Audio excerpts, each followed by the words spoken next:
Book of Proverbs 122. How long will you who are simple love your simple ways? How long will you mockers delight in mockery and fools hate knowledge? This is a loving but urgent wake-up call. Wisdom is confronting three different attitudes towards truth: the simple, the mocker, and the fool. The simple are naive, inexperienced, and easily influenced. The problem is not necessarily that they lack intelligence or have deliberately rejected wisdom. They simply remain undiscerning and vulnerable because they have not developed understanding. But wisdom asks, how long will you love being simple? The issue is no longer merely ignorance. It is becoming comfortable with ignorance. There is a difference between saying, I don't know, and saying, I don't want to know. Then wisdom addresses mockers. These are people who ridicule and treat wisdom as worthless. They don't merely disagree with wisdom, they take pleasure in mocking it. Their problem is an attitude of scorn, which should lead them towards understanding has become something that they laugh at. Then wisdom addresses fools.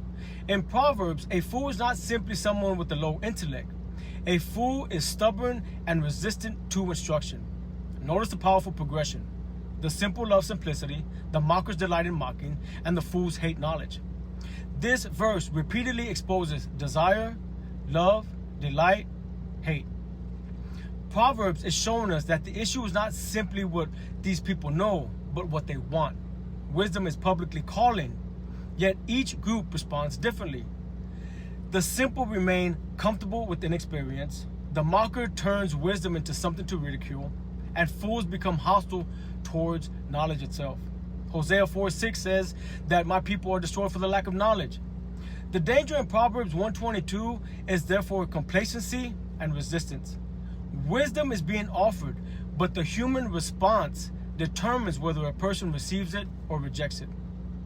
So the question is simple but piercing. How long?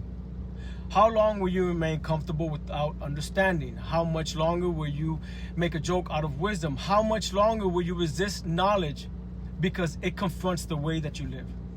Proverbs 122 calls us to examine our hearts and respond while wisdom is still calling. The warning is not about lacking opportunity. It's about refusing wisdom when it publicly speaks. Christ came in the flesh, he died for our sins, and he was raised to life on the third day, and he's coming back.